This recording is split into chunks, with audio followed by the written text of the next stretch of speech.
Bonjour à tous, bienvenue, je suis Alain Steinman, je suis journaliste au Journal du Net. La table ronde de ce matin est dédiée à la révolution industrielle. Quel avenir pour l'industrie avec le numérique? Et pour faire le point sur le secteur de l'industrie, j'appelle tout de suite Christophe François, directeur associé senior chez McKinsey. Bonjour Christophe. Bonjour Alain, merci. Alors, Christophe, vous allez nous faire le point. Vous avez réalisé une étude, le rapport McKinsey qui est sorti l'année dernière, qui était global. Mais là, vous avez fait un extract et aussi quelques nouveautés sur l'industrie en particulier. Un extract petit pour tenir dans les 10 à 15 prochaines minutes qui me sont consacrées. Donc je vois que ce matin, nous ne sommes pas nombreux. Je pensais que dans l'industrie, à 9h du matin, tout le monde serait là. Je suis un peu déçu. On m'a dit d'Axel Lemaire. Voilà, on m'a expliqué ça. Donc je pense que la salle va se remplir au fur et à mesure de ma présentation, vu les éléments que je vais présenter. Donc ce que je vais essayer de faire dans ces 10 à 15 prochaines minutes, c'est de vous présenter les grandes lignes des enjeux industriels de la révolution numérique. Je serai évidemment succinct vu le temps alloué, mais je essaierai de vous donner une vision aussi large que possible des enjeux de cette révolution numérique dans l'industrie, basée sur les expériences auprès de nos clients de ces dernières années et aussi du projet de recherche dont Alain vient de parler. Alors, le premier constat, dès lors qu'on parle des implications numériques dans l'industrie, sont de deux ordres. Le premier, c'est que le secteur industriel serait le dernier à être touché par la révolution numérique. Et le second, c'est que les conséquences du numérique sur l'industrie ne seraient que négatives. Pour nous, c'est tout l'inverse. Le secteur industriel est déjà impacté par la révolution numérique et va continuer à l'être fortement. Et deuxièmement, la révolution numérique représente des opportunités pour l'ensemble des acteurs. Quand on regarde des chiffres, on voit d'une part au niveau mondial que le coût des technologies numériques a baissé de façon très très forte autour des 10 à 15 dernières années, les rendant disponibles à l'ensemble des acteurs. Mais quand on regarde la réaction des industriels, on s'aperçoit que moins de 50% de ces industriels sont prêts à rentrer dans la révolution numérique. Lorsqu'on fait un zoom sur la France, on a aussi une image contrastée avec d'une part un rang de la France en matière d'accès à Internet et en particulier au débit qui est relativement bon, mais sur d'autres dimensions, sur les technologies avancées telles que l'utilisation de RFID, on n'est quand même pas hyper bien placé. Et quand on regarde en particulier ce que font les PME françaises, on s'aperçoit que peu d'entre elles utilisent l'Internet de façon massive. Il n'y a que 22% des PME industrielles françaises qui le font. Et quand on le compare, par exemple, à leurs homologues anglaises qui sont à 30%, on voit qu'on a relativement un retard. Ensuite, quand on regarde d'une manière historique la 4e révolution industrielle dans laquelle on est, j'ai perdu ma présentation, je pourrais la remettre 30 secondes. Je ne connais pas tout par cœur. La 4e révolution industrielle, c'est pour ça qu'on appelle Industrie 4.0. En fait, elle fait suite à 3 autres qui étaient liées à l'apparition de la vapeur, puis de l'électricité, puis l'automatisation. Alors quand on regarde la 4e révolution, la révolution digitale, ce qui est important de comprendre, c'est qu'il n'y a que 40 à 50% du parc qui va être remplacé. Et quand on dit remplacé, c'est même pas vraiment remplacé, c'est upgradé, avec la mise en place de capteurs qui permettent de collecter des données.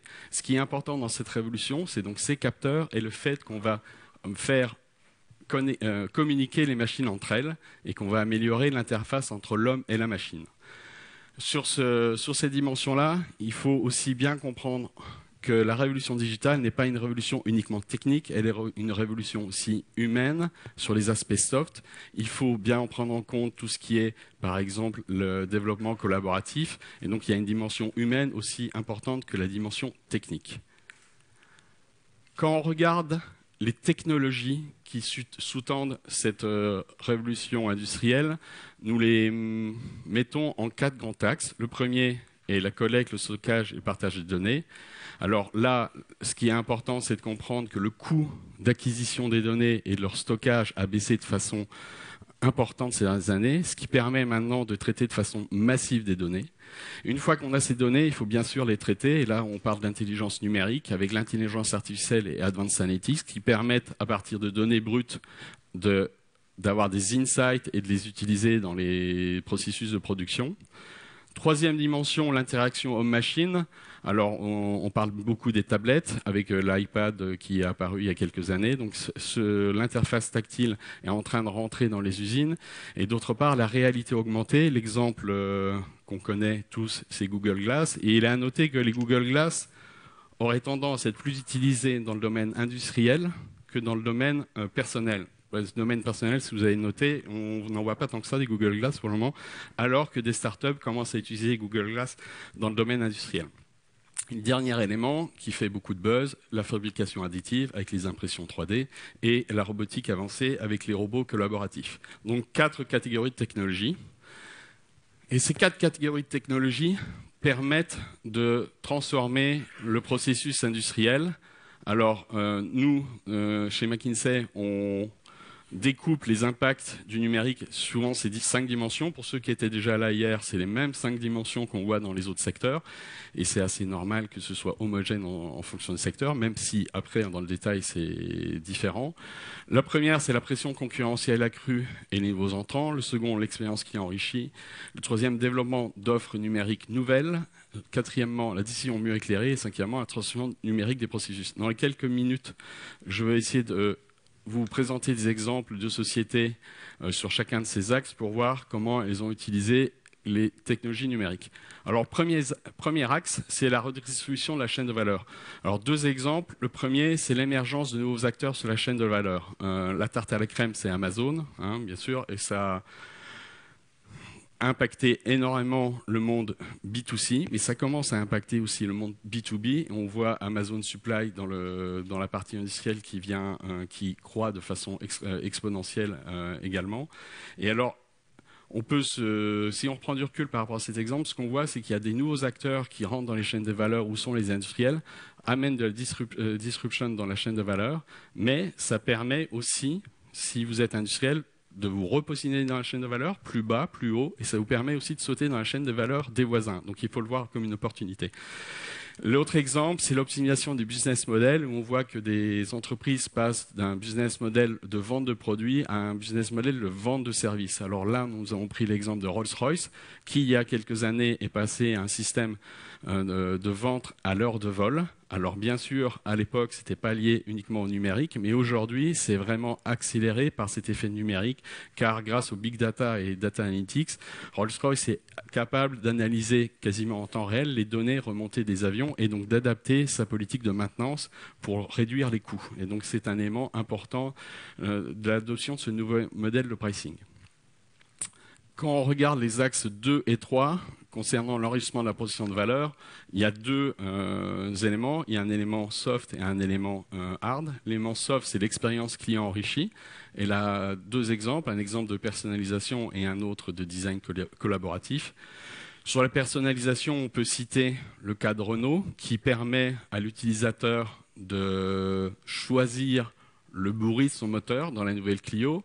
Et quand on regarde sur la partie R&D, on peut citer le cas de Local Motors qui a fait du design collaboratif sur un nouveau type de voiture qui d'autre part est imprimée via des technologies 3D, donc du design collaboratif avec plus de 40 000 personnes qui ont participé au design de cette voiture. Quand on regarde le développement des offres numériques, 2 exemples. 2 exemples autour du thème de la sécurisation avec 2 PME françaises, une Pollux qui permet de numériser l'accès aux salles en mettant des puces RFID dans les verrous et donc ça permet d'avoir un accès dynamique, un paramétrage dynamique d'accès aux salles grâce à cette puce RFID et le contrôle à distance que RIB a mis dans ses tuyaux, ce qui permet de détecter les tuyaux à distance et du coup dans les chantiers de travaux publics d'assurer une meilleure sécurité en sachant où sont les câbles et les tuyaux dans le sol. Donc 2 exemples d'utilisation de puces RFID, mais si on prend un peu de recul, hein, comme je le citais dans ma première planche, la RFID en France, on est 23e sur 28, on l'utilise peu, il n'y a que 2% des entreprises en France qui utilisent la RFID, bien que ce soit une technologie qui soit connue depuis assez longtemps et dont le coût baisse de façon assez importante. Derniers axes, la productivité et la compétitivité industrielle. 2 éléments, de nouveau, les décisions mieux éclairées. Donc, comme je le citais tout à l'heure, la réalité augmentée. On a une PME française, Solisys, qui utilise des Google Glass qui permet à l'opérateur de maintenance d'avoir un accès instantané au plan de maintenance et au plan des machines. Et donc là, on améliore de façon assez forte le tool time de l'opérateur de maintenance. Il n'a pas besoin de retourner à son bureau pour comprendre, avoir accès aux données. Et dans les décisions mieux éclairées, deuxièmement, Sascar, qui est une société de gestion de flotte de camions en Amérique du Sud, qui vient d'être acheté par Michelin, qui fait aussi du big data et du advanced analytics pour analyser l'ensemble des données de consommation des camions en traitant l'ensemble des données disponibles sur un camion, que ce soit la qualité de conduite du conducteur ou la pression des pneus. Et donc, ça permet de réduire fortement la consommation des flottes. Dernier axe, la transformation numérique des processus. 2 exemples. Un de robotique avancée, donc l'exemple d'Etalex, qui est une société qui a utilisé des robots intelligents qui apprennent les mouvements via le coaching qu'ils ont des opérateurs. Ils ont réussi à augmenter leur productivité de 40%. Et dernier exemple, Toyota qui a installé un système Rockwell Automation qui permet de collecter des données directement sur les lignes de production, de les traiter et de réagir et de façon dynamique de changer les paramétrages des robots. En faisant cela, ils ont réussi à réduire le coût du contrôle de qualité de 10% assez rapidement. Donc quand on voit tous ces exemples, on voit beaucoup d'intérêt sur la mise en place des nouvelles technologies. Sur cette page, que je ne commenterai pas en détail, on voit qu'il y a des gains possibles pour les industriels sur l'ensemble des dimensions qui les intéressent, que ce soit le coût, la qualité, les délais, le service, la maintenance, dont on a parlé. Donc vraiment des éléments très importants et sur l'ensemble de la chaîne de valeur, que ce soit au niveau de la R&D, de la production ou du service. Dernier élément, je reviens aux 5 axes qui sous-tendent toute cette présentation. Et sur cette planche, vous voyez les implications clés pour les entreprises sous forme de questions. Je pense que certaines de ces questions seront traitées par le panel. Mais je voulais faire le focus sur 1 ou 2 points. Le premier point, c'est ce que j'appelle l'auto-cannibalisation sur l'axe 1. On sait que la pression concurrentielle va être forte et que des nouveaux acteurs vont arriver sur nos chaînes de valeur. Donc pourquoi pas les créer nous-mêmes en créant soit une BU dédiée à ces nouveaux produits, à ces nouveaux services, ou en créant une filiale, ou en créant un fonds de VC corporate. Donc vraiment la question de la manière de traiter ces nouveaux concurrents. Et c'est lié au deuxième point que je voulais faire, qui est le point sur la colonne 3, qui est comment on stimule l'innovation et la culture de l'innovation en interne, sachant, sans être péjoratif, que souvent les industriels, pour de bonnes raisons, sont assez conservateurs, et que là, il ne faut pas du tout être conservateur, parce qu'on ne parle pas d'amélioration incrémentale, mais d'amélioration vraiment forte, en rupture. Et on n'a pas obligatoirement dans les entreprises aujourd'hui cette culture d'innovation forte, et on n'a pas souvent les moyens ou l'organisation pour le faire. Donc vraiment, il faut le faire. Et moi, on a vu chez McKinsey souvent des gens qui reviennent avec ils veulent faire du numérique, donc comme c'est à la mode, on va faire du numérique, et ils reviennent avec des choses qui sont mises sur le marché et qui font un flop extraordinaire. Et pourquoi? La plupart du temps, c'est parce que les gens qui se sont mis dedans n'avaient pas la culture d'innovation, n'ont pas voulu être vraiment révolutionnaires et d'autre part ne sont pas partis du besoin du client. Donc vraiment un besoin de changement de culture. Donc j'ai été très rapide, comme on me l'a demandé, donc j'ai respecté les horaires, mais de façon plus sérieuse, je vous présente 2 rapports que nous avons faits récemment. Un sur l'accélération de la mutation numérique des entreprises, qui est à l'origine aussi des interventions que nous faisons au cours de ces 2 journées, et un plus spécifiquement focalisé sur l'industrie, qui s'appelle Industrie 4.0, qui n'est qu'en anglais. Il n'y a pas la version française encore, mais qui permet au niveau mondial de regarder vraiment de façon plus détaillée les éléments que j'ai présentés ce matin. Merci à tous et merci Alain. Merci beaucoup Christophe. Alors pour essayer de cerner tous ces thèmes, j'appelle tout de suite les 3 premiers participants du premier panel. Jamal Labed, président de l'AFDEL, à nous rejoindre sur scène. Vous pouvez l'applaudir. Jean-Charles Ferreri, qui est responsable de l'accompagnement dans les stratégies et programmes de transformation digitaux chez Monitor Deloitte, et Frédéric Sanchez, qui est président du groupe FIV, mais qui est aussi très impliqué dans le plan Industrie du futur, usine du futur. Alors, messieurs, bonjour tous les trois. Frédéric, pour commencer, Christophe a essayé de dresser les forces et les faiblesses françaises, mais vous, dans le plan Industrie du futur, usine du futur, comment vous avez analysé ce panorama des forces et des faiblesses de la France sur l'usine 4.0 ? En fait, je pense que l'usine 4.0 arrive à point nommé, que c'est une opportunité pour beaucoup d'industriels de changer finalement de paradigme, parce qu'avec l'arrivée de ces nouvelles technologies et avec des points forts dans notre industrie, on a l'opportunité peut-être de revenir dans la course. Alors, deux exemples. Quand on parle de digitalisation, la France est reconnue comme étant un des leaders dans le domaine des startups digitales.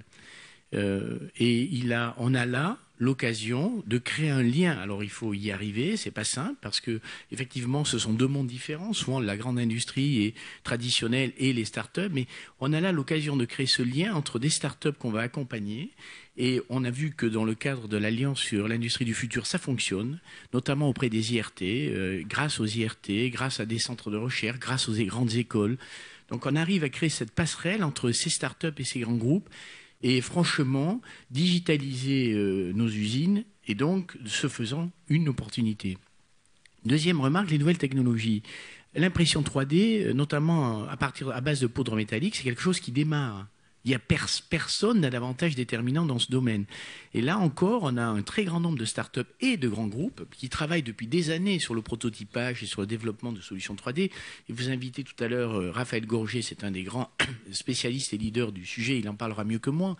Mais la 3D est une opportunité pour revenir dans la course. Là aussi, en sortant des schémas traditionnels de production de pièces, pour arriver à imaginer et innover à partir la conjonction digitale et technologie mécanique, arriver à innover et à développer des pièces qu'on n'a jamais réalisées jusqu'alors et qu'on ne sait pas réaliser avec des machines-outils traditionnelles. Donc, bref, l'arrivée sur le marché de nouvelles technologies, et je rajouterai par rapport aux présentations faites, et de nouveaux matériaux, parce que le 21e siècle sera aussi le siècle des nouveaux matériaux.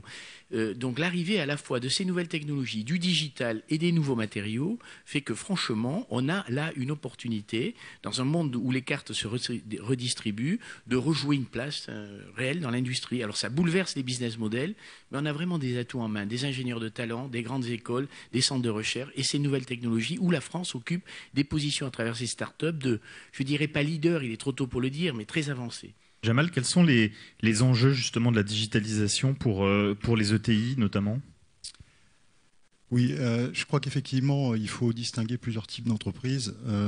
D'abord, on ne fait pas du digital pour faire du digital. Parce que moi, je rencontre souvent des clients, alors, grands groupes ou d'ailleurs plutôt des ETI, qui effectivement, je ne sais pas si le sujet est à la mode, je crois que c'est au-delà d'une mode quand même, on est dans une véritable révolution, mais qui ne savent pas par quel bout prendre le problème. Donc, je crois qu'on ne fait pas de l'innovation pour l'innovation, on fait de l'innovation parce qu'elle a un sens. Moi, je représente ici les éditeurs de logiciels. Le logiciel, c'est le moteur du numérique. Et on voit bien que notre ministre disait la France a raté la robotisation, il faut qu'elle réussisse la digitalisation. Certes, mais il faut bien comprendre que dans le secteur industriel, la digitalisation, ce n'est pas uniquement l'Internet des objets, l'Internet industriel, etc. Bien sûr, évidemment. Mais il y a des fondamentaux qui ne sont pas là déjà dans beaucoup d'ETI. Je vais me focuser sur les ETI puisque je crois que l'enjeu, il est véritablement là. Les grands groupes, forcément, déjà, ont investi depuis très longtemps, ont un savoir-faire. Il faut expliquer à un patron de PME pourquoi innover. Et je peux juste prendre un exemple. Aujourd'hui, l'innovation, elle peut passer par moderniser l'outil de production, mais j'ai tendance à dire qu'avant, il faut qu'il existe des bonnes fondations. Et les fondations, c'est déjà réfléchir à sa digitalisation dans son ensemble. Et le sens de ça, il est multiple. Je vais en prendre un pour ne pas être trop long, c'est de se rapprocher de ses clients. On voit bien qu'aujourd'hui, avec tout ce qui a été présenté sur ce rapport par McKinsey, le sens de tout ça, cette innovation, c'est de mieux comprendre ses clients, d'anticiper les besoins de ses clients, lui apporter un meilleur service après-vente. Parce que c'est ça, ça revient souvent à ça. On parlait de big data. Le big data, je vais prendre un exemple pour bien me faire comprendre, ça peut paraître un concept un peu complexe, à la mode, on en parle beaucoup, mais qu'est-ce que c'est que le big data? Le big data, ça va permettre par exemple de comprendre le comportement de ses clients, comment un client décide dans son acte d'achat. On prend un exemple, un constructeur automobile français, je peux le citer, Renault, fait un gros travail en ce moment pour, à partir de ces différents sites internet, mieux comprendre quels sont les goûts, les préférences de ses clients. Et évidemment, en faisant ça, je ne vais pas rentrer dans les détails techniques, mais il y a effectivement de la technologie Big Data derrière. Ça permet d'anticiper la production, de planifier la production, puisqu'on va savoir quels sont les goûts des clients en termes d'options, de modèles, etc. Voilà, là, on est vraiment dans le bon sens. C'est pas Et ça, Renault le fait, une PME peut le faire aujourd'hui, puisque les données qui étaient rares et chères, c'est ça le big data, hein, elles sont devenues abondantes et quasiment gratuites ou très peu coûteuses à traiter. Alors Philippe, vous vouliez réagir sur cette partie? Frédéric, ce que je veux dire, c'est qu'effectivement, à partir du moment où vous personnalisez les produits, vous devez malgré tout en amont, pour pouvoir répondre à cette demande personnalisée, adapter vos outils de production. Vos chaînes de fabrication peuvent plus être des chaînes de production de masse, en séquence, mais sans doute faut-il raisonner à un îlot. Donc ça vous amène à repenser complètement la manière dont vous réalisez cette demande. Et l'usine du futur, c'est aussi ça. C'est repenser l'outil de production, faire qu'il soit plus flexible, probablement plus petit. Probablement par ailleurs, parce qu'il y a un enjeu aussi environnemental, qu'il consomme moins d'énergie, que son empreinte carbone soit réduite, qu'il soit plus près des centres-villes, enfin, etc., etc. C'est ça l'industrie du 4.0. C'est la digitalisation permet notamment ce saut. Mais bien évidemment, pour transformer une usine, encore faut-il d'abord en avoir les moyens financiers. Et là, je trouve que le suramortissement, par exemple, va dans le bon sens. Et puis, faut-il en avoir conscience. Alors Renault, là, bien sûr, et travaille d'ores et déjà. Une usine comme Tanger 1 ou Tanger 2 est totalement flexible. Elle n'est plus conçue comme elle l'était pour produire des Clio en cadence très élevée, non personnalisée, etc. Ça n'a plus rien à voir. Donc ça existe déjà à l'usine du futur. Enfin, c'est pas quelque chose qui arrive comme ça ou l'industrie de demain. Mais ça va aller de plus en plus loin, et pour ça, il va falloir adapter la chaîne d'approvisionnement. Parce que l'un des enjeux aussi de la digitalisation, c'est de connecter cette usine centrale avec tous ses fournisseurs de manière à réduire les temps de cycle, enfin, pour permettre cette flexibilité, cette réactivité que demande le client et cette personnalisation. Mais voilà, donc il y a un enjeu qui est très très large et qui touche aussi l'outil de production lui-même et la formation des personnels. Et il y a un enjeu de compétitivité, Jean-Charles? Il y a un enjeu de compétitivité. On dit souvent que l'industrie 4.0, c'est une chance de réindustrialisation pour la France, et c'est un enjeu de compétitivité, c'est vrai. Les robots coûtent de moins en moins cher. À côté de ça, la main-d'œuvre explose, même en Chine. Il y a des robots maintenant multifonctions qui coûtent quelques 20 000 $. Alors, le coût d'un robot est en train de passer sous le coût d'un employé chinois. Sous le coût d'un employé chinois, exactement. Et on peut produire avec une complexité croissante des pièces à faible coût à travers l'impression additive. Donc c'est une vraie chance de réindustrialisation, effectivement, pour des pays comme la France. Ce qu'il faut avoir en tête également, c'est que c'est une chance de réindustrialisation, mais c'est aussi un déplacement de la valeur vers du software et des plateformes. Et ça, c'est beaucoup moins explicité et sans doute capturé par les industriels. Quand on dit software et plateforme, ça veut dire un nouvel enjeu de mondialisation, où là, on n'est plus dans la localisation de la production, on est dans une mondialisation à travers des modèles économiques du software, des plateformes sont souvent des modèles de prédation, des modèles à effet d'échelle considérables. On voit le generative design arriver. Ça veut dire que demain, on pourrait imaginer que ces machines, certes très locales, soient pilotées par des logiciels ou l'intelligence artificielle, ou quand vous avez besoin d'une lampe, vous avez un superbe logiciel mondial qui, en fonction de la taille de votre pièce, de la couleur que vous souhaitez, vous conduit, vous design les plans qui vont ensuite piloter ces robots. Google Ara, qui est une plateforme modulaire pour le design des téléphones mobiles, illustre ça également. Peut-être votre téléphone, demain, il sera produit ici, mais en fait, il sera piloté par une intelligence mondiale. Donc, il y a ce vrai sujet du déplacement vers le software et les plateformes qui est un vrai sujet. qui ouvre certainement des opportunités pour des nouveaux monopoles naturels, une nouvelle mondialisation qu'il faut également capturer. C'est-à-dire que l'industrie 4.0, c'est pas juste de la localisation de la production, c'est aussi capturer ces nouveaux enjeux. On n'est pas... et ça, c'est un véritable enjeu de compréhension, de compétences, de culture pour des décisionnaires qui souvent viennent de l'industrie et n'ont pas nécessairement cette culture du software. Je vais prendre 2 exemples qui montrent comment c'est contre-intuitif. Essilor, par exemple, dans ses développements digitaux, distribue ses concurrents aujourd'hui. Pourquoi ? Parce qu'il est plus important dans un sujet digital, dans un sujet de... ils vendent du software, et deuxièmement, ils distribuent leurs concurrents. Distribuer son concurrent pour un industriel, ça paraît pas intuitif, et néanmoins, quand on va dans l'industrie du logiciel, quand on va dans l'industrie du service, oui, c'est un enjeu de contrôle de la plateforme. Accor a annoncé il y a quelques jours le fait qu'ils allaient, sur Accor Hotel, distribuer leurs concurrents également.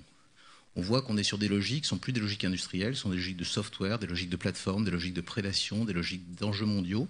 Et donc l'industrie 4.0, c'est aussi ça. Et ça pose un sujet effectivement de culture, de transformation et certainement d'apport de compétences pour des industriels qui ne sont pas nécessairement formés à ça. L'offre, Jamal, justement, de produits numériques à base de software et sur la plateforme, comment est-ce qu'on la met en route dans son ETI? Comment est-ce qu'on la met en place?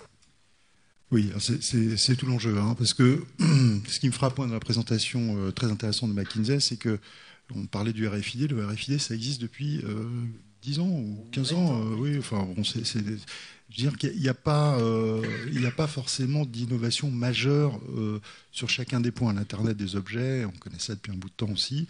Ce qui est essentiel là-dedans, il me semble, et d'ailleurs, moi je me réjouis, et l'AFDEL participe avec d'autres, hein, avec des grands industriels, il y en a un à ma gauche, à l'Union pour l'industrie du futur. Qu'est-ce que c'est?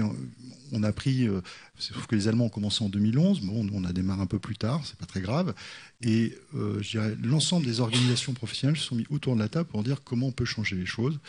Et je pense que l'enjeu numéro 1, c'est un enjeu de pédagogie, le changement de culture. Effectivement, je crois que l'industrie a beaucoup à apprendre du milieu du software.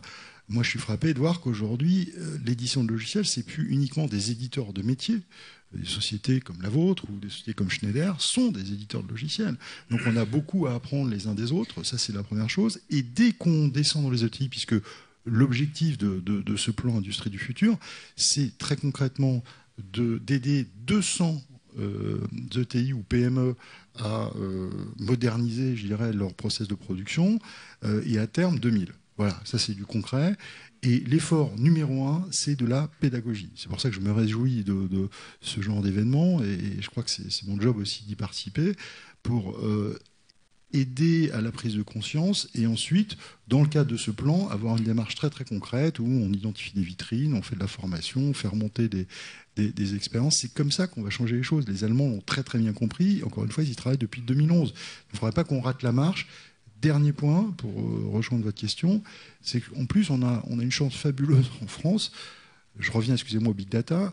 Il se trouve que la France est tout à fait en pointe en matière de Big Data. Pourquoi? Parce qu'on a autant de médailles Fields que les Américains. Je ne sais pas si vous le saviez.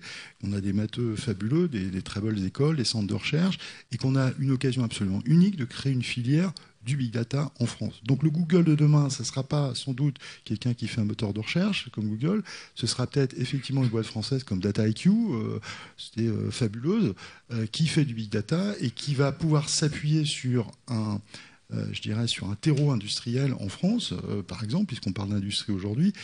Donc il y a des enjeux là aussi, il y a des enjeux pour l'industrie, il y a des enjeux pour les offreurs aussi, hein, c'est ça qui est très très important. Frédéric, on a beaucoup parlé d'Allemagne, on parle aussi parfois du Japon, et comme on est quand même le thème de cette université numérique du MEDEF, c'est quand même l'Europe du numérique. Est-ce qu'il y a un modèle français particulier à déployer en utilisant nos forces et nos faiblesses par rapport au modèle allemand ou par rapport à d'autres modèles aujourd'hui? Comment est-ce que nous, l'industrie française doit se singulariser dans son utilisation du digital? En fait, on a un enjeu qui est très différent de l'enjeu allemand, qui est l'emploi. On a plus de 3 millions de chômeurs, 3 millions et demi. Donc c'est un vrai sujet et il ne faut pas se faire d'illusions, il ne faut pas se cacher derrière son petit doigt. La digitalisation s'accompagnera de destruction d'emplois, mais aussi de création dans d'autres domaines d'activité. Vous voulez juste, rapprocher votre micro. Oui, pardon. Donc ça accompagnera de destruction d'emplois, mais comme toute révolution industrielle, hein, c'est schumpeterien. Vous détruisez, vous créez des emplois. Et les emplois se créeront ailleurs, et dans les usines existantes, dans l'industrie actuelle, on fera évoluer nos emplois. Bon. Les Allemands ont eu tendance, mais ils sont en train de corriger un peu leur copie, dès 2011, de s'engager à fond dans l'industrie 4.0. Pour eux, l'industrie 4.0 symbolisant l'automatisation à outrance. Pourquoi ? D'abord parce qu'ils disposent d'atouts considérables dans ce domaine, avec des sociétés comme Siemens, avec un des grands fournisseurs de robots mondiaux. Et des leaders KUKA, de la robotique, oui. Avec les Japonais. Avec les Japonais. Fanuc d'abord, KUKA ensuite, mais enfin, ils sont dans les premiers de la classe. Et donc, pour eux, et par ailleurs, ils ont un problème démographique considérable. Vous savez qu'il n'y a pas de chômage, ou plus de chômage en Allemagne aujourd'hui, et que c'est un pays, même s'il attire de l'immigration, qui a du mal à intégrer des populations étrangères. Bref, et c'est alors caricatural au Japon, de ce point de vue. Bref, l'automatisation était pour eux, et c'est d'ailleurs à l'initiative et de Bosch qui développe des capteurs et de Siemens que le plan Industrie 4.0 a été initié en Allemagne, était pour eux essentiel, déterminant. Pour nous, la dimension emploi est fondamentale. Donc, on a réfléchi à une usine qui conserve une partie des salariés dans l'usine et simplement qui fait évoluer le rôle de ses opérateurs. Et d'ailleurs, c'est peut-être nous qui sommes dans le vrai, d'abord parce que les Allemands reviennent et parce que, par exemple, un Toyota a fait récemment une expérience originale. C'est après avoir sorti des experts de ces usines japonaises, il les fait revenir parce que la machine est quand même moins intelligente que l'homme et que l'opérateur va pouvoir en temps réel paramétrer le fonctionnement d'une brique de la chaîne de production, voire même de la totalité des briques connectées de cette chaîne de production, pour en optimiser la consommation énergétique et la qualité, etc. Et donc, on voit même les Japonais qui sont allés très très loin dans l'automatisation à 100%. Nous, on a fourni, par exemple, une ligne, le plus grand centre de tri de colis automatisé au monde a été fourni par FIV, conçu intégralement et fourni par FIV au Japon, à l'aéroport d'Haneda, pour un des grands logisticiens japonais. Il n'y a plus un seul emploi dans cette usine. Au départ, on avait des réceptionnistes de colis qui étaient des hommes et des femmes, et in fine, ils ont préféré les supprimer parce qu'ils n'arrivaient pas à trouver de salariés pour remplir ces tâches-là. Bon, on n'en est pas là en France, donc on ne peut pas aller dans cette solution extrême. Mais en plus, je pense que ce serait une erreur. Donc il faut accompagner ces révolutions, la réalité augmentée, bien sûr les logiciels, etc. Il faut former nos opérateurs pour qu'ils soient encore dans l'usine et qu'ils optimisent le mode de fonctionnement de l'usine. Mais pour revenir sur le plan industrie future, il y a 3 grands volets. Il y a le volet accompagnement qui est fondamental. Des PME, potentiellement les plus performantes, celles qui peuvent monter en gamme et qu'il va falloir aider. Aider financièrement, c'est le suramortissement, et aider par d'autres moyens. Et là, le rôle des différentes fédérations professionnelles peut aider. Deuxième volet, les lignes pilotes, où on va faire un peu en France des vitrines de nos technologies. Et ces lignes pilotes, elles sont organisées autour, encore une fois, des centres de recherche, des grandes écoles, des grands groupes, des PME, des start-up. Et il y en a qui fonctionnent remarquablement bien d'ores et déjà. Et puis, il y a un troisième volet qu'il ne faut pas oublier, qui est qu'on est très loin d'avoir abouti dans nos développements et nos recherches sur ces technologies de demain, ces matériaux de demain qui seront mis au service de l'industrie. On va parler de l'impression 3D, j'y reviens, parce qu'on est très loin aujourd'hui d'être capable de produire de façon en masse de la production à partir de machines 3D. Mais c'est le vrai enjeu demain. Et il faudra le faire avec pas simplement des poudres métalliques, acier, mais demain du titane, l'aluminium et tout type d'aciers spéciaux. Tout ça, c'est vraiment une nouvelle révolution aussi technologique qui est en cours et qui va bouleverser les modes de production. Donc le logiciel, le digital, la simulation, les nouvelles technologies, les nouveaux matériaux, c'est ce qui va redistribuer les cartes. Et franchement, notre industrie a des atouts dans ce domaine. On parlait des ingénieurs, on a les plus grands matheux au monde. Et d'ailleurs, c'est eux qui peuplent la Silicon Valley. Ils sont derrière les Google, les Facebook et autres. Donc à nous de les garder. Et là, je ferai, pour conclure, une autre remarque, c'est que tout ça ne fonctionnera malgré tout que si un écosystème plus global, favorable en France est mis en place. Il est aberrant qu'on taxe le revenu du capital comme les revenus du travail. Celui qui investit dans une société prend des risques, doit avoir en retour une rémunération du risque qu'il prend. Pas la même chose que le risque du salarié. Donc voilà, il faut qu'on on modifie aussi nos logiciels et nos modes de pensée au plus haut niveau de l'État, quels que soient d'ailleurs les gouvernements, de droite comme de gauche. C'est un mode de pensée qu'il faut complètement modifier. Jean-Charles, si on y arrive, quels sont les nouveaux marchés qu'on peut ouvrir ? Il y a 3 types, je pense, de nouveaux marchés liés à l'industrie 4.0, effectivement, qui vont... C'est pas juste de la robotisation, l'industrie 4.0 on est bien d'accord. Hein. Il y a un sujet de nouveaux produits, de nouveaux modèles d'innovation. On peut produire en plus petite série, on peut faire de l'innovation collaborative, on peut changer le modèle d'innovation et de production à travers l'itération successive. Solo Wheel est un exemple, c'est la sorte de skateboard sur 2 roues là, qui avait été inventé par un industriel américain, qui ensuite est passé dans un modèle très collaboratif avec itération successive. Il a divisé le coût de production par 10 à travers des modes de production et des modes de production collaboratifs très différents. General Electric, c'est dans un modèle un peu différent également, qui est une plateforme à la fois de sélection des idées, de design collaboratif, de production, ce qu'ils appellent First Build, qui ensuite rentre dans le processus de General Electric, de production de masse. Donc on est sur des nouveaux produits, des modèles d'innovation différents. Donc ça, c'est un premier enjeu, voilà, qui va au-delà de la robotisation. Il y a le sujet de valoriser le capital intellectuel. C'est-à-dire que l'industrie 4.0, c'est la capacité à dissocier la production physique du savoir-faire. C'est une sorte de nouveau capital intellectuel, c'est une sorte de nouveau mode de valorisation du software. Essilor a basculé progressivement ces dernières années de la production de verre physique vers la production de patrons de verre. Patron de verre, patron au sens plan 3D. Ce qui lui permet, 1, de développer un nouveau business model, mais 2, de contrôler mieux son écosystème par rapport à des producteurs qui sont décentralisés et d'autres producteurs. Donc de contrôler au final la production de valeur. Dassault Systèmes est évidemment un exemple tarte à la crème, mais qui montre ce que c'est ce développement du savoir-faire intellectuel au-delà du savoir-faire physique. Et enfin, le 3e sujet auquel je crois beaucoup, c'est le serviciel. Serviciel qui peut être provoqué par l'industriel, mais serviciel qui est attendu par le public. Cet exemple simple, alors moi je viens du monde télécom initialement, mais si je vais dans le monde énergétique, est-ce que vous pensez naturel d'avoir un abonnement et de payer du kilowattheure? Est-ce que ça parle au client final? Bien sûr que non. Demain, l'enjeu dans l'énergie sera d'assurer une qualité de service et de payer cette qualité de service. Je veux du 19 degrés garanti, voilà, et ça me coûte tant par mois. Point à la ligne. Le reste n'est plus mon sujet. Donc quand on voit des Michelin vendre du pneu à l'heure, quand on voit du General Electric vendre de l'aviation à l'heure, là on est du vrai service qui est latent du client final. Et l'industrie 4.0, à travers ses capteurs, à travers son traitement du big data, permet d'aller vers le serviciel ou l'assurantiel qui, sur un certain nombre de marchés, correspond aux besoins du client final qui aujourd'hui n'est pas satisfait. Parce que c'est aussi parce qu'il y a une notion d'OPEX versus CAPEX ou pas seulement? Ça peut être un sujet d'OPEX versus CAPEX, bien entendu, effectivement, quand on parle du pneu à l'heure ou de choses comme ça, ou de dérisking, effectivement. Un industriel n'a pas nécessairement envie d'acheter un avion quand il veut voyager, mais payer de l'aviation à l'heure. Ça peut être tout simplement quand on parle de marchés finaux, de correspondance avec l'attente du consommateur. Quand je parle d'énergie avec niveau de qualité garanti, effectivement, chez moi, je souhaiterais, si on me donne le choix entre mon 19 degrés garanti toute l'année et mon abonnement plus kilowattheure, je pense que mon choix est rapidement fait. D'ailleurs, je ne veux pas savoir ce que c'est un kilowattheure. Jamal, vous souhaitiez réagir?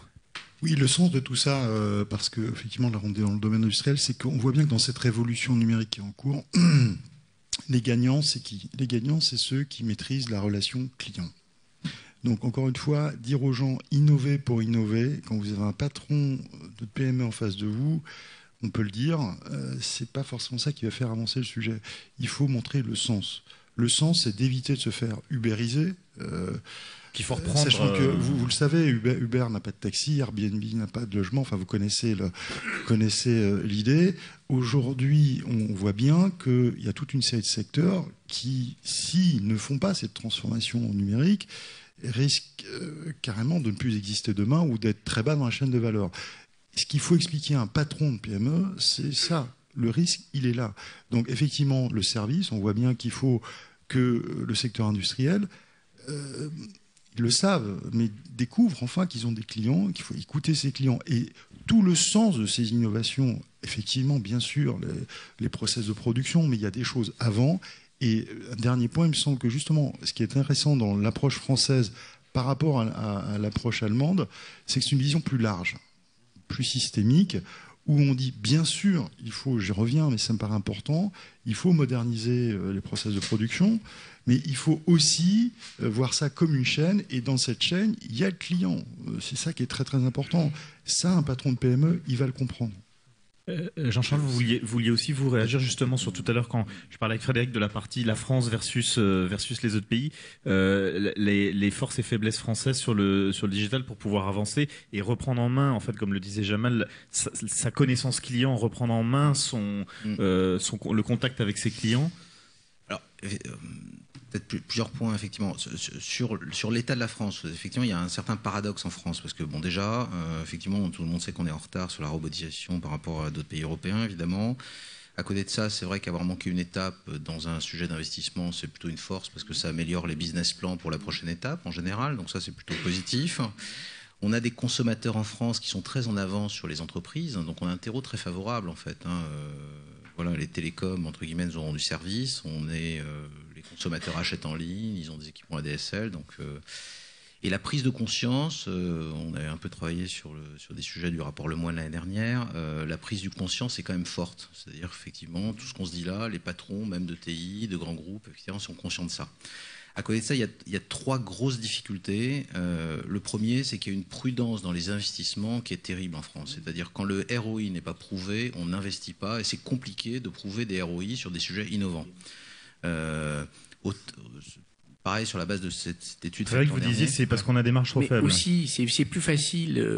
Franchement, je me sens beaucoup mieux aujourd'hui chez FIF que je ne l'étais il y a 15 ans. Et j'ai eu la chance, et nous avons eu la chance collectivement, de reprendre en main une entreprise à un moment où c'était plus facile. Mais il faut avoir dégagé des marges pour pouvoir investir. Parce qu'à la limite, le ROI, quand vous avez de belles marges et que vous avez de beaux profits, il compte bien sûr, mais il est moins important. Moi, je prends régulièrement des décisions sans tenir compte du ROI, vraiment. Alors qu'il y a 15 ans, je ne pouvais pas. Mon compte de résultat était tellement mince, nos résultats étaient très proches de zéro et parfois on perdait de l'argent, c'était impossible. Voilà, donc on a un vrai sujet de compétitivité aussi, coût. Enfin, il ne faut pas oublier tout ça. C'est pour ça que l'écosystème est quand même essentiel. Mais vous avez raison, il n'y a pas de confiance en France. C'est pour ça qu'on n'investit pas. Il n'y a pas de confiance. Et le suramortissement, ça va peut-être permettre de dégager ces 40% de marge de manœuvre supplémentaires qui vont peut-être permettre à l'industriel de se dire, bon allez, enfin à la PME, j'y vais quand même. Ouais, effectivement. Et donc le ROI, qui est un vrai sujet, comment on prouve, est-ce qu'on y croit, donc il y a un problème de vision industrielle et de prise de risque. Aligner l'organisation, c'est pas toujours évident, c'est-à-dire effectivement, parce que le digital, c'est parfois partout dans l'organisation et on n'arrive pas à se mettre d'accord sur les grands plans sur lesquels on devrait avoir les vrais niveaux d'investissement, ou tout simplement on a du mal à définir les priorités, parce que ça peut couvrir tous les sujets. On a vu tout à l'heure les 5 axes, bon, on peut en mettre 5, 10, c'est pas le sujet, mais voilà, il y a un sujet. Et le dernier élément qui me paraît essentiel aussi, c'est le sujet il y a beau avoir une prise de conscience, c'est un sujet de culture sur les enjeux et la vitesse. J'avais cette discussion il y a quelque temps avec un grand constructeur automobile que je n'aimerais pas sur le sujet de comment on coordonne des cycles court terme sur le logiciel et des cycles long terme sur l'automobile. C'est bien, c'est un sujet intéressant, effectivement. Le logiciel, on ne le produit pas 5 ans à l'avance. Effectivement, sinon il est has-been quand il sort. Mais j'avais cette discussion expliquant simplement que demain, le cycle de vie du software doit être indépendant de celui du hardware, tout simplement, y compris dans une automobile. Que quand on produit un système, il a son propre marketing, il a son propre cycle de vie, il a son propre écosystème, on upgrade le parc et non pas seulement les automobiles. Et en fait, on est face à des barrières culturelles, des barrières de changement dans l'organisation qui sont très très fortes, qui sont dures à apprendre en fait. Et il y a un enjeu de vitesse de prise de conscience qui est délicat pour les groupes pour aller jusqu'au plus profond des questions en fait. Eh bien, merci à tous les trois. Vous avez dressé les enjeux. Ce qu'on va faire maintenant, c'est qu'on va voir ensemble 4 exemples de réussite sur le big data, l'analytics, l'impression 3D, les Fab Labs. On va passer donc au deuxième panel. En attendant ce deuxième panel, je vous propose de regarder 2 startups qui réussissent dans l'industrie en vidéo. Ce sont Sculpteo et BioSerenity. On va lancer les vidéos.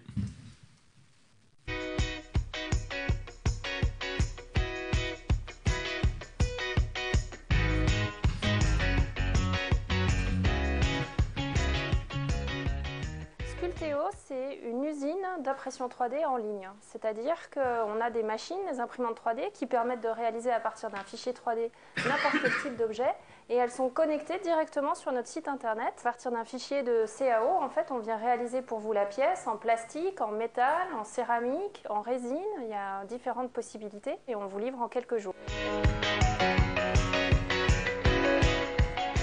Il n'y a plus vraiment de frontières et il y a une immédiateté entre votre idée et le fait d'avoir la pièce. Avant, vous aviez besoin d'appeler un prototypiste qui revoyait votre fichier, vous discutiez, il y avait du conseil. Nous, tout ce conseil-là, on l'a injecté dans notre site internet et dans notre R&D pour développer des outils en fait, qui permettent d'analyser, réparer éventuellement vos fichiers, les transmettre aux imprimantes le plus rapidement possible et à moindre coût.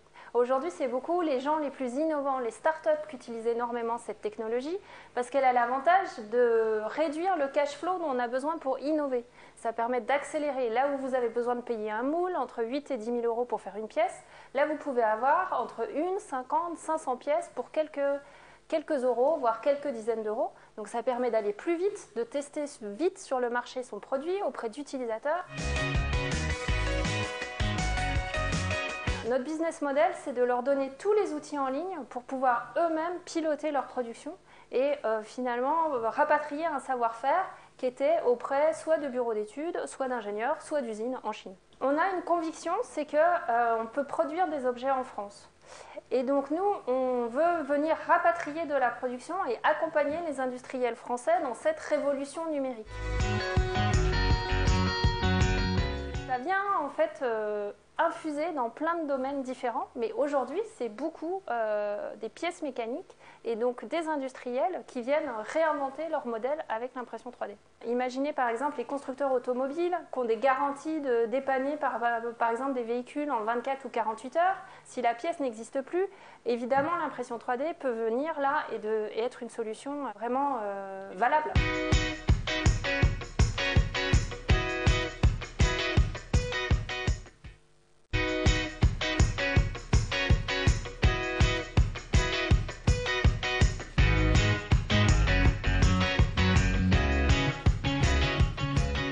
Avant d'être une innovation de dispositif médical, c'est une innovation d'usage. Aujourd'hui, pour diagnostiquer l'épilepsie, il faut enregistrer des crises. Or, quand un patient est soupçonné d'épilepsie, il se présente à l'hôpital, le neurologue va lui prescrire un enregistrement d'électroencéphalographie, mais cet enregistrement est fait à l'hôpital, dans une salle dédiée, avec un matériel qui coûte cher, une surveillance médicale qui est permanente. Toutes ces contraintes font qu'on arrive à enregistrer les patients que sur des très courtes durées. Tout ce qu'on veut, c'est permettre un enregistrement de longue durée à domicile. On va réduire le temps d'arrivée au diagnostic de 3 ans à quelques semaines. Au lieu de déplacer le patient vers le test, on déplace le test au patient. Nous, on s'inscrit vraiment dans cette tendance-là, en faisant du diagnostic médical point of care auprès du patient, mais avec du vêtement intelligent, avec des capteurs biométriques intégrés. On est dans un environnement qui à la fois est très réglementé et aussi qui dépend beaucoup des remboursements. On se base sur des remboursements qui existent déjà. Et donc on va en fait vendre les systèmes aux hôpitaux qui eux déclenchent ces remboursements. Il y a une baisse générale des coûts de santé puisqu'une journée d'hospitalisation c'est 500 à 900 € en Europe occidentale. À partir du moment où on enregistre les gens non plus à l'hôpital mais à domicile, ça coûte beaucoup moins cher. Les laboratoires pharmaceutiques, enfin en tout cas certains, il y aura forcément aussi certains fabricants historiques de systèmes d'électroencéphalographie. L'innovation qu'on développe, elle mélange en fait plusieurs secteurs d'origine. On a du textile, on a de l'électronique et puis on a l'expertise médicale, on va dire. Tous ces industriels-là, aujourd'hui, ils viennent frapper à notre porte pour regarder comment on a fait cette innovation. Mais effectivement, ils n'ont pas été forcément moteurs au tout début. Alors, on a dressé les enjeux lors du premier débat, on a vu 2 startups qui ont réussi, et maintenant on va voir 4 exemples d'entrepreneurs qui sont passés à l'industrie 4.0, et je leur demande de bien vouloir nous rejoindre sur scène. Benjamin Carlu, vous pouvez les applaudir, associé fondateur de l'usine IO. Pascal Lebar, président de Sequana, Raphaël Gorgé, PDG du groupe Gorgé, et Philippe Naïm, directeur du développement et de la stratégie de Safran Analytics. Merci de nous rejoindre tous les 4 sur scène. Alors Philippe, on va commencer avec vous sur la partie Big Data, parce qu'on a beaucoup parlé de Big Data sur les enjeux, mais finalement on n'a pas vu d'exemple précis. Est-ce que vous pouvez nous dire ce que vous êtes en train de faire chez Safran Analytics ? Oui, tout à fait. Donc, Safran Analytics, c'est une entité qui a été créée au 1er janvier chez Safran, avec pour objectif justement d'utiliser les nouvelles technologies, les nouvelles solutions associées au Big Data pour créer de la valeur en fait. Le constat, c'est de se dire que dans nos secteurs d'activité, on a beaucoup de données, beaucoup de données, et elles sont assez peu exploitées en fait, parce que ça demande quand même beaucoup de conditions préalables pour arriver à créer de la valeur. Et on avait eu des exemples déjà dans le passé sur la façon dont on pouvait créer de la valeur avec de la donnée. C'était chez Snecma, on a créé ce qu'on a appelé l'atelier innovation service, et le principe c'était de créer de la valeur, créer des services innovants à partir de la donnée de nos clients ou des données internes. C'est une source de performance interne ou une source de performance externe, ou les deux ? C'est les deux en fait. C'est-à-dire qu'on a vraiment 2 grands axes de création de valeur. Soit l'amélioration de la performance interne, donc ça peut être des réductions de non-qualité au niveau de la production. C'est aussi de la performance, on parlait de contrats à l'heure de vol, donc ça peut être aussi de la performance liée à des contrats, puisque c'est de la performance économique, c'est-à-dire que c'est assurer une meilleure maîtrise des risques, en connaissant mieux le comportement de nos produits, en connaissant mieux l'utilisation qu'ont les clients de nos produits, et en connaissant mieux nos clients. Donc c'est vraiment des sujets pour lesquels on a besoin de recueillir beaucoup d'informations, mais qui permettent vraiment de beaucoup mieux connaître et beaucoup mieux assurer les risques qui sont liés à l'utilisation de nos produits. On parlait tout à l'heure de la nécessité de reprendre en main sa connaissance client. C'est aussi justement la stratégie de Safran à travers cette filiale Analytics ? Oui, complètement, parce que si vous voulez, classiquement, des grands équipementiers comme Safran travaillent pour des donneurs d'ordre, donc ils vont spécifier des produits, ça peut être un moteur, ça peut être un train d'atterrissage, ça peut être plein de choses, mais l'utilisateur final, on le voit assez peu dans ces phases de conception. Donc l'intérêt, ça va être de pouvoir se rapprocher de l'utilisateur final. Donc on n'est plus vraiment dans du B2B, hein, on va se rapprocher du B2C, pour essayer de comprendre au final, entre ce qui avait été pensé au départ et puis à l'arrivée ce qui est fait, quel est le delta, et puis comment on peut justement améliorer nos propositions de valeur, améliorer nos services, personnaliser nos services, et puis quand c'est des contrats de services, vraiment ne faire payer aux clients que l'utilisation qu'il y a de nos produits, plutôt que d'avoir quelque chose de beaucoup plus générique. Et quand on met ce genre de nouvelles structures en place, est-ce que vous avez rencontré des problèmes pour mettre ça en place dans l'entreprise en fait ? Alors, je ne parlerai pas de problème. On va dire que c'est des difficultés qui sont liées à la culture. Alors déjà, l'industrie aéronautique, c'est des cycles longs. Le digital, c'est des cycles courts. Donc déjà, la perception des sujets n'est pas la même et l'agilité n'est pas la même. Ensuite, on va dans de l'innovation de rupture, ça a été mentionné tout à l'heure. C'est très, très, très différent de l'innovation incrémentale. On va devoir gérer de l'incertitude. Et dans l'aéronautique, on a horreur de l'incertitude. C'est vraiment pas... Tout le monde, je vous rassure. donc culturellement, c'est un peu difficile. Et donc très vite, on va devoir montrer des choses et donc faire ce qu'on appelle des preuves de concept pour montrer aux gens quel est l'intérêt de ce qui est proposé et puis au final, quel impact ça peut avoir par rapport à l'activité habituelle. Benjamin, vous avez fondé l'usine IO. C'est justement aussi une machine à POC, en fait, l'usine IO, non ? Complètement. En fait, c'est un espace qui est dédié au prototypage qu'on a ouvert à Paris il y a 8 mois maintenant et en fait dans lequel on est abonné. Donc c'est l'équivalent d'une salle de sport mais pour techniciens ou ingénieurs. Je viens utiliser une machine-outil, rencontrer un expert en industrialisation, en dessin industriel ou autre. D'ailleurs, une des startups qui était présente dans les petits clips passe de temps en temps chez nous pour réaliser des montages et des expériences. La première, j'espère. La seconde. La seconde ? Oui, tout à fait. Ah oui, c'est marrant ça. Ouais, parce qu'au-delà en fait il travaille dans un laboratoire lié au médical Et au-delà de ce qu'ils peuvent trouver dans leur labo autour des tests biologiques et physiques, ils ont parfois besoin d'avoir des recommandations autour de l'industrialisation et on travaille ensemble là-dessus. D'accord. Et donc le principe de l'usine IO, c'est qu'on peut venir fabriquer un POC. Oui. Et donc c'est ce qu'on appelle un Fab Lab. Et vous aidez aussi les entreprises à monter des Fab Labs internes. Alors on accompagne effectivement des entreprises à créer des structures internes d'innovation type Fab Lab. Et dans cette démarche, en fait, l'idée c'est comment est-ce qu'on va pouvoir apporter une oasis, un changement de culture aussi, parce que là, le mot culture a été prononcé plusieurs fois, mais il est très important. Comment est-ce qu'on apporte une oasis d'innovation dans des univers où parfois on est dicté par les codes de c'est telle équipe qui a le droit d'innover, le privilège d'innover. En fait, c'est pas un privilège. On peut être dans une fonction commerciale, une fonction d'assistance ou une fonction technique et pouvoir apporter son idée. Et aujourd'hui, en fait, plus qu'il y a 5 ans, grâce à l'innovation, à la facilité de prototyper, à la disponibilité de composants dans l'électronique et dans la mécanique, on peut créer des POC rapidement et commencer à itérer rapidement. Ça ne veut pas dire que la suite du processus est plus simple, ça déplace une barrière, beaucoup plus de monde peut se permettre de tenter de créer un nouveau produit. Et quand on monte un Fab Lab en interne, quelles sont les bonnes pratiques à mettre en place ? Il y en a plein.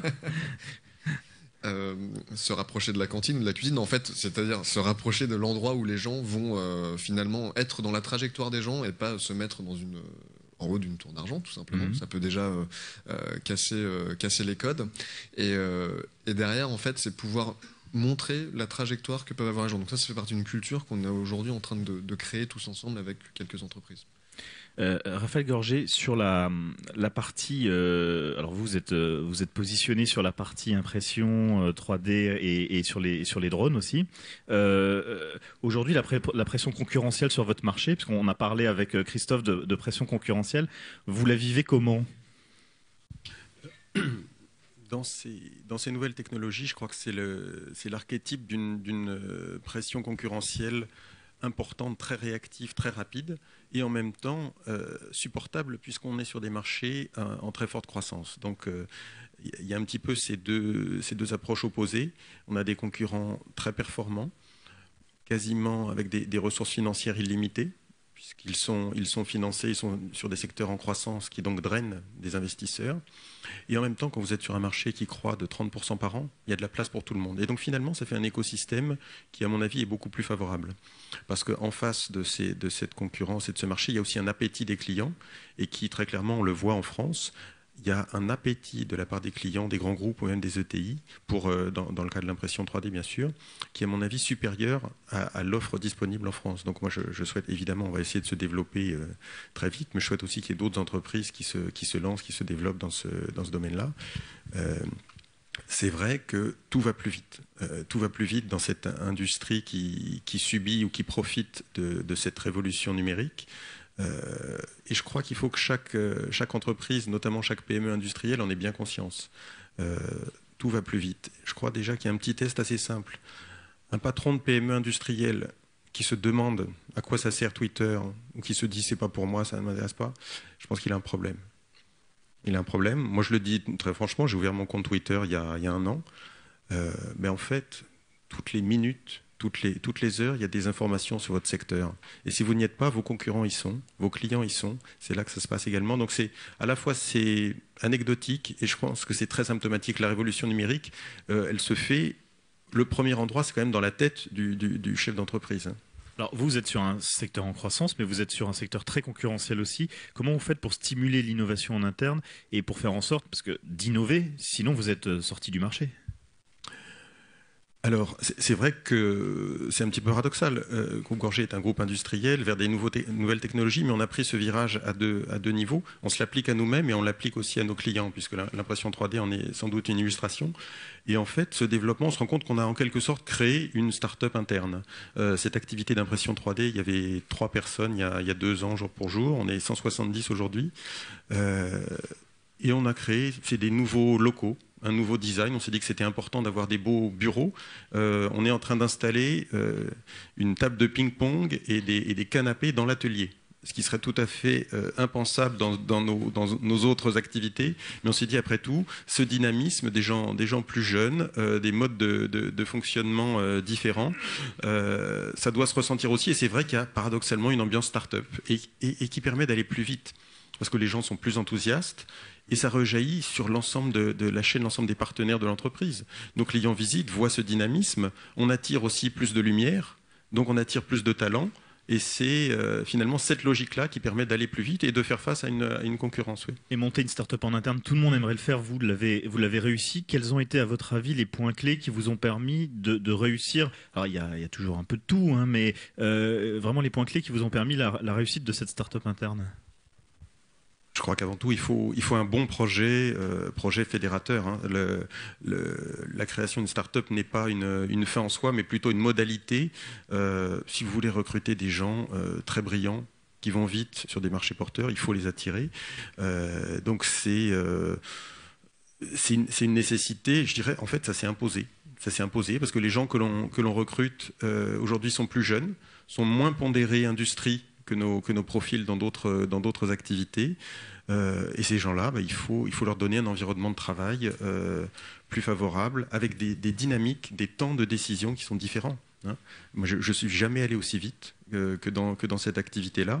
Et c'est vrai qu'en plus, ça a tendance à attirer aussi les compétences de l'entreprise ou les ressources de la direction. Moi, très clairement, c'est une activité qui, aujourd'hui, si on s'en tient aux chiffres de l'année dernière, représente 3% du chiffre d'affaires. J'y consacre 70% de mon temps.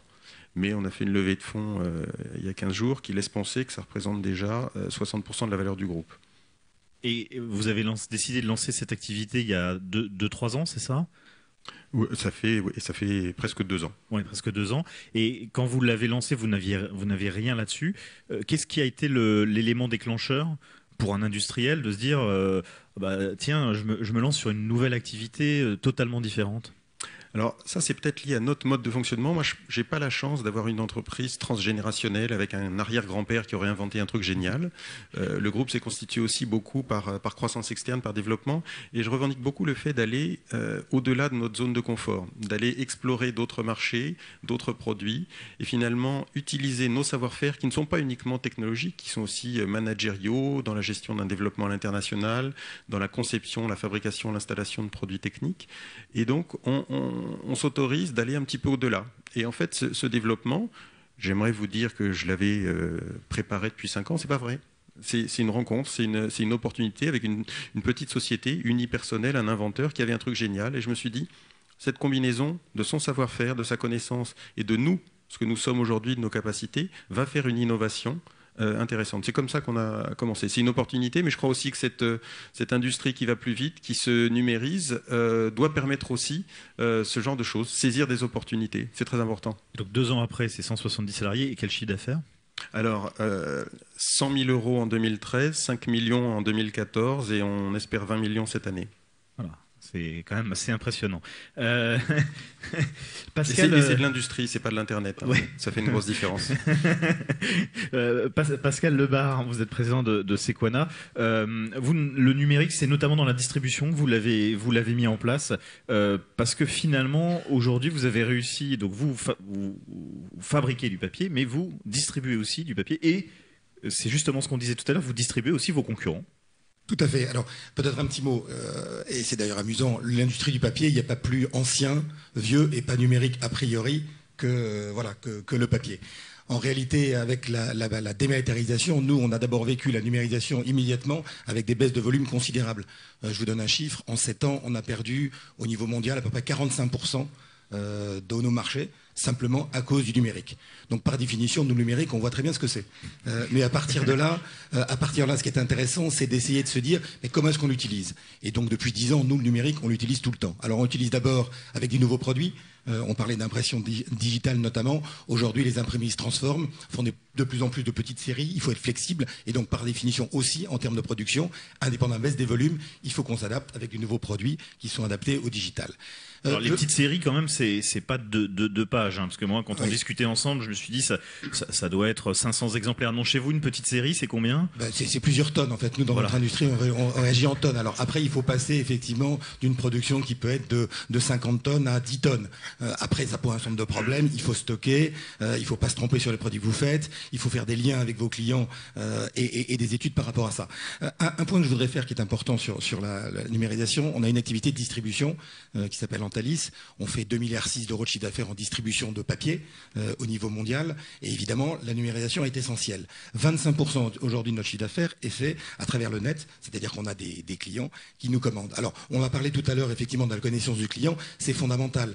On a développé, nous, tout un tas de programmes de CRM qui nous permettent de connaître par avance quels sont les besoins de nos clients.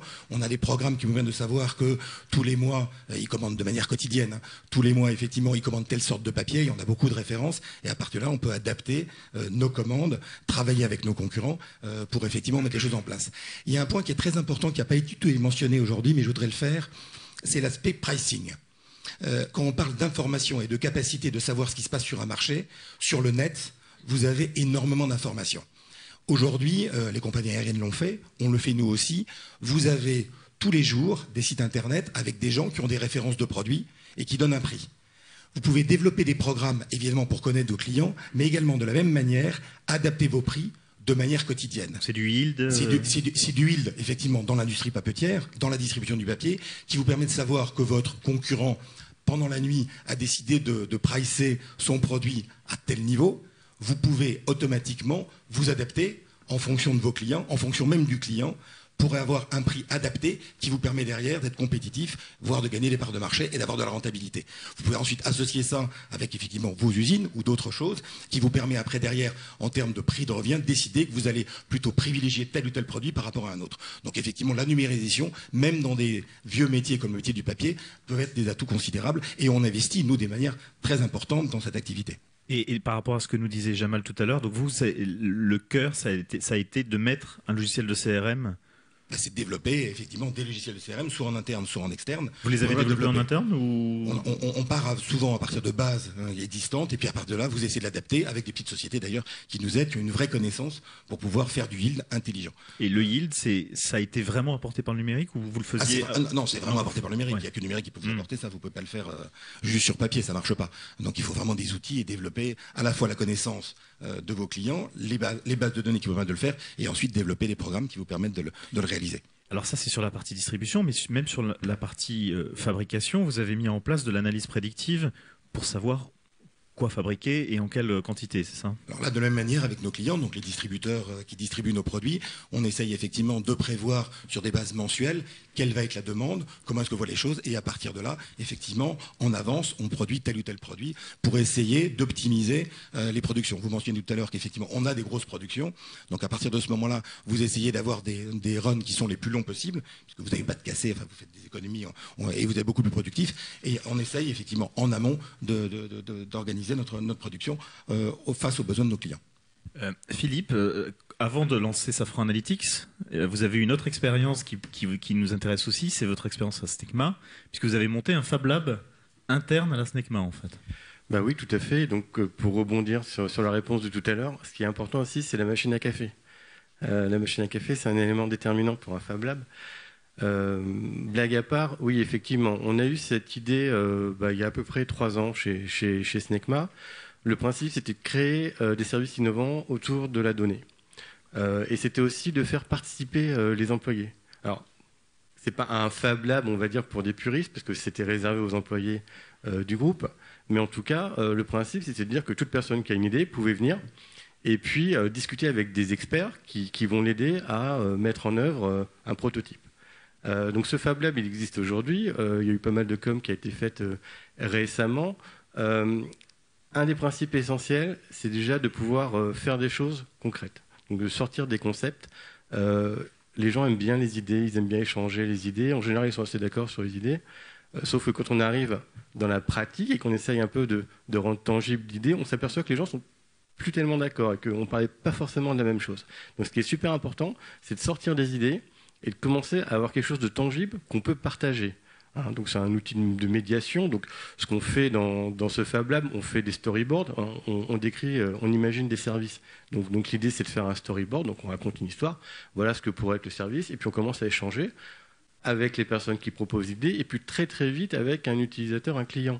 On va très vite chercher à avoir une validation de la proposition de valeur par le client. Parce qu'en interne, on peut avoir toutes les idées du monde. Si le client ne reconnaît pas la valeur que ça peut avoir, ça ne sert à rien. Des MVP, c'est ça, des produits minimum viables pour pouvoir être testés.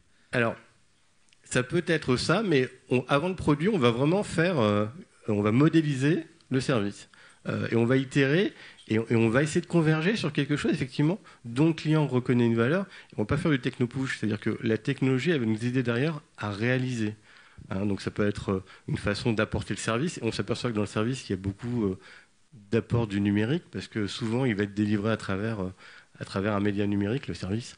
Mais on va aller vraiment très très loin en amont sur la compréhension réelle de l'écosystème de l'utilisateur, de ce qu'on peut lui apporter, et la validation du modèle par l'utilisateur avant de commencer à développer un prototype, et puis après, derrière, de passer en phase d'industrialisation. Donc le Fab Lab, c'est vraiment un outil pour impliquer les employés. On a eu plus de 1000 visiteurs dans ce Fab Lab. On a des gens, des experts des services qui sont là pour accompagner les gens. L'idée, c'est aussi de donner des outils pour permettre aux gens de devenir autonomes sur leur conception.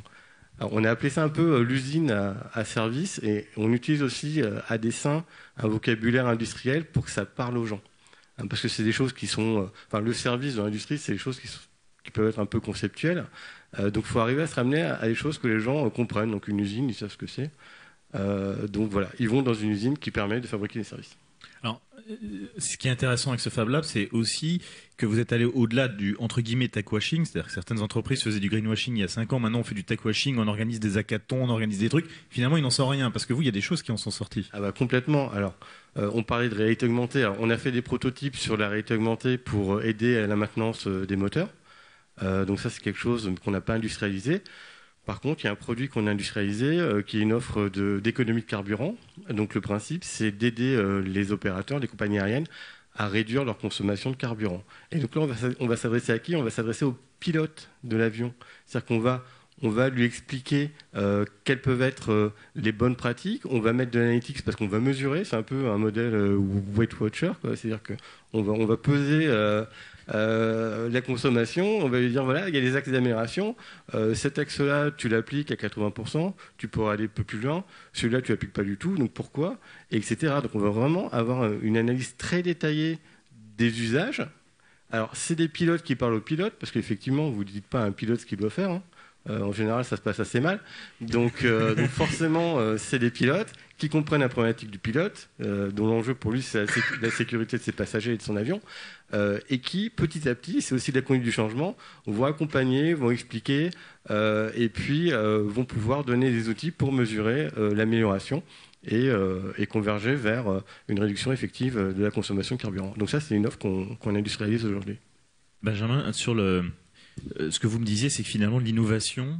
Ce qui est bien, c'est que c'est quand on essaie de la cultiver autour du produit. C'est-à-dire que le produit, finalement, il permet de concrétiser l'innovation et d'embarquer en fait l'interne sur l'innovation. Vous pouvez nous en dire plus? Exactement. En fait, nous, ce qu'on pousse énormément, c'est de pouvoir dire aux personnes, ok, il va falloir un prototype formel, donc une enveloppe, quelque chose de bien designé, et un prototype fonctionnel. Et à partir du moment où une équipe de n'importe quelle taille d'entreprise d'ailleurs qu'elle soit est capable d'aller voir un de ses responsables en posant sur la table un prototype fonctionnel et un prototype formel, il y a des décisions qui peuvent se prendre. Et effectivement, comme on en parlait tout à l'heure, tous les aspects de finition, de fonctionnalité, il faut s'y frotter dans le réel et pas seulement dans la maquette numérique. La maquette numérique permet d'aller plus vite, d'itérer, de dessiner, de déjà aussi prévoir ce qui va être fabricable ou pas fabricable. Maintenant, avec les technologies 3D, on peut aussi se lancer directement et puis ensuite imaginer comment on va l'industrialiser. Mais cette réalité, aujourd'hui, elle est vraiment faisable parce qu'on va avoir des bibliothèques de pièces, alors ça c'est les avantages du numérique, des bibliothèques de pièces dessinées en 3D qui sont disponibles, des bibliothèques de programmes qui permettent de programmer des tout petits automates. Peut-être que vous avez entendu parler d'un mot qui s'appelle Arduino, c'est une petite carte électronique qui peut se programmer très rapidement, mais qui n'empêche pas que dans les phases ultérieures du produit, on doit redescendre dans les couches basses, refaire de l'électronique, je dirais à l'ancienne, de la mécanique à l'ancienne, et industrialiser. D'accord. Oui, Raphaël? Oui, un point qui est intéressant aussi, et on travaille ensemble sur le sujet de l'impression 3D, c'est que ce qui est nouveau pour nous, et je pense pour le volet industriel, c'est que pour la première fois, la révolution numérique, elle nous touche de manière justement physique. L'impression 3D, ça permet de faire entrer cette révolution numérique dans des objets. On fabrique des objets, on fabrique des véritables pièces. Moi, j'avais l'impression d'être un petit peu, il y a encore quelques années, spectateur. Je voyais des sociétés Internet qui avaient des taux de croissance incroyables, qui étaient valorisés des dizaines de milliards, c'était l'avenir, etc. Mais tout ça, c'était du flux d'informations. Chacun échange des informations, chacun essaye de se mettre en intermédiaire entre des informations qui existent et des besoins d'entreprise. C'est virtuel. C'était virtuel. Là, c'est de la vraie, si j'ose dire, de la vraie industrie numérique où on fabrique des choses. On fabrique des machines qui elles-mêmes fabriquent des objets. Et cette révolution, elle est extrêmement intéressante puisqu'on la vit avec, je vois, 3 phases successives. Tout d'abord, l'impression 3D. Alors, je vous rappelle que l'impression 3D, c'est pas apparu il y a 3 ans. Ça existe depuis 20 ans, sauf que ça s'appelait fabrication additive ou prototypage rapide. Ça servait au départ à faire effectivement un prototype formel qui a la géométrie, grosso modo, approximative de l'objet final. Ensuite, et ça existe depuis 20 ans. Ce qui se passe en ce moment, c'est qu'on commence à fabriquer des pièces fonctionnelles en impression 3D. C'est-à-dire qu'on fabrique en impression 3D des pièces qui existent déjà. Et on les fabrique mieux, plus rapidement, de manière plus souple et dans la plupart des cas moins coûteuse. C'est là qu'on commence à avoir des volumes. Mais la 3e phase, elle n'a pas encore commencé, à mon avis. Elle est embryonnaire. C'est quand on commencera à concevoir directement les pièces, les objets qui nous entourent, pour être fabriqués en impression 3D. Et là, il va y avoir un impact absolument colossal. Parce que si on regarde autour de nous, on est entouré de formes géométriques tout à fait aberrantes. Des plats, des angles droits, des cylindres. Quand vous vous baladez dans la nature, il n'y a pas ça. Pourquoi ? Parce que la nature, le corps humain par exemple, pour le squelette, c'est un assez bon exemple, nos os ne sont pas des cylindres et des sphères, on met de la matière uniquement là où c'est nécessaire. Et aujourd'hui, c'est tout à fait possible, avec des logiciels topologiques, de reproduire cette conception quasi biomorphique et de l'imprimer directement. Et je suis prêt à parier, notamment dans l'aéronautique, que les pièces que l'on utilisera, on va dire d'ici une dizaine d'années, parce que les cycles sont quand même un petit peu longs en termes de qualification, n'auront pas forcément la même géométrie que celle qu'on voit aujourd'hui. Ça demandera de s'habituer. Mais ça, c'est une véritable révolution qui est extrêmement intéressante. Et honnêtement, à mon avis, on n'en voit que les débuts. Moi, au début, quand je suis entré dans cette industrie, je répétais comme tout le monde, ça va être une révolution industrielle, mais sans trop savoir exactement pourquoi.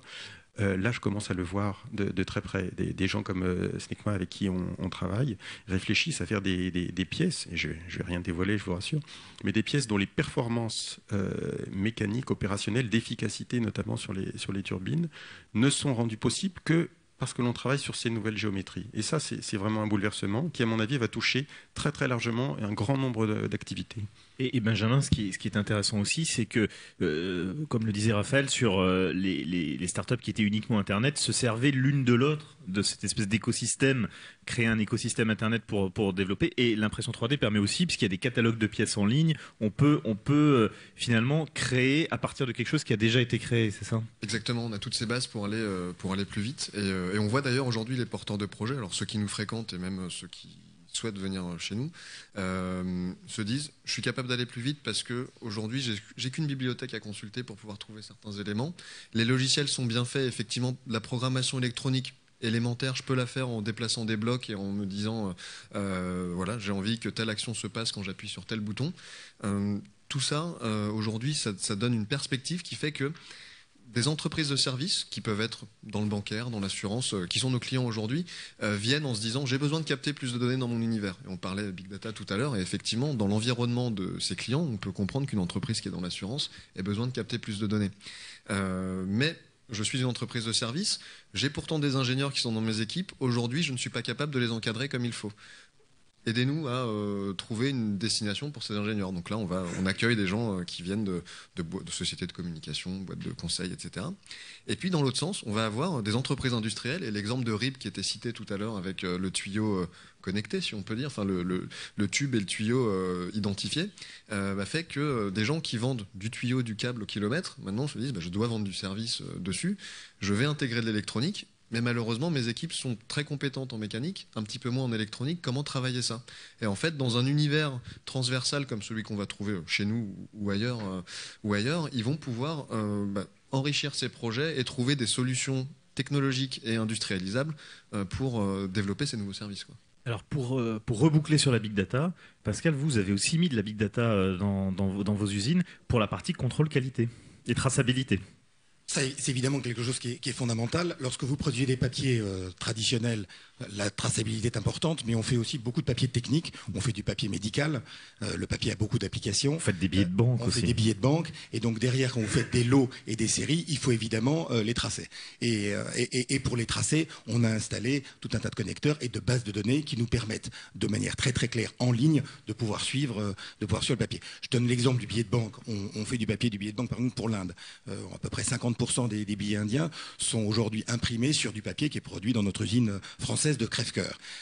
Et on parle de beaucoup de tonnes, hein, puisqu'on parle à peu près de 20 000 tonnes. Donc c'est quand même quelque chose qui est significatif. Et donc vous avez des grosses bobines de papier pour billets de banque qui sont produits. Derrière, il faut les tracer.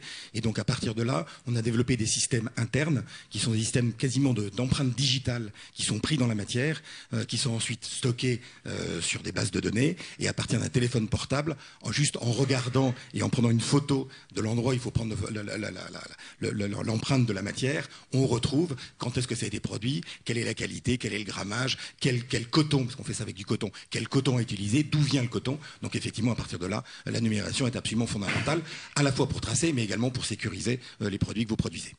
Bien, écoutez, merci à tous les quatre d'avoir partagé ces expériences. Donc on a défini les enjeux lors de la première table, on a vu des réussites lors de la seconde. Je vous propose de regarder ensemble tous les quatre deux vidéos de PME cette fois-ci qui se sont aussi adaptées au numérique, JMD et Agriplace.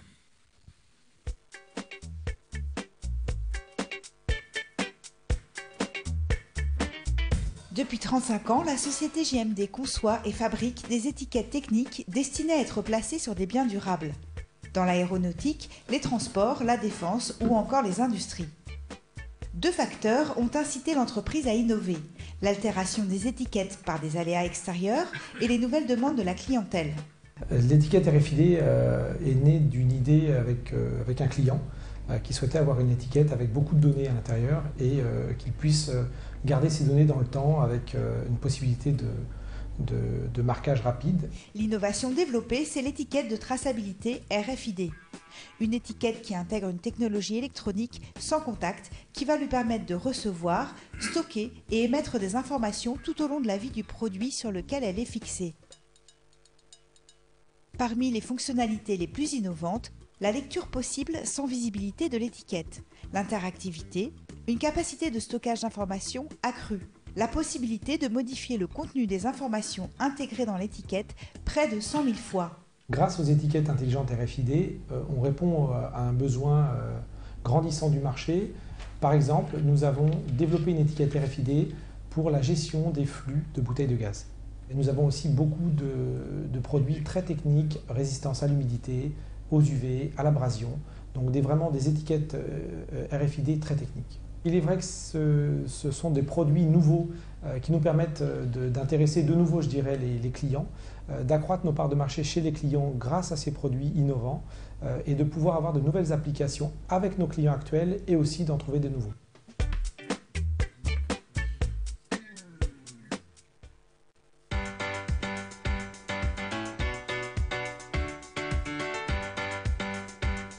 L'entreprise Agriplace conçoit et fabrique une gamme complète d'emballages plastiques destinés à l'usage industriel. Auparavant, faute de pouvoir les nettoyer parfaitement, les contenants plastiques étaient détruits, car il était impossible de les réutiliser avec d'autres produits chimiques sans risquer des interactions dangereuses. On a pris conscience que les matières premières étaient chères, que nos clients ne pouvaient plus concevoir d'avoir un emballage sans savoir ce qu'il allait devenir en fin de vie. Donc l'idée est née avec un de nos gros clients de concevoir un emballage navette, réutilisable, solide, dont l'élément contenant le produit était plus léger qu'un emballage traditionnel. La solution innovante d'Agriplace, c'est l'EcoPack, un emballage industriel de 20 litres, réutilisable, pouvant contenir successivement divers produits chimiques en toute sécurité. Mais pour permettre une parfaite traçabilité, encore fallait-il doter l'ensemble d'une technologie communicante RFID. Alors bien sûr, la traçabilité, c'est la gravure du nom du client, c'est bien sûr la couleur du produit, mais c'est surtout le produit RFID qui permet à l'intérieur de pouvoir tracer l'emballage en entrée et en sortie, et en même temps de pouvoir toujours valider que l'emballage est conforme à son état d'origine et qu'il permet de transporter dans de bonnes conditions. En matière de traçabilité donc, la RFID permet un meilleur suivi des produits et une meilleure gestion des stocks. Depuis sa création, l'Ecopack connaît un réel succès auprès de ses clients, avec une belle progression à l'étranger.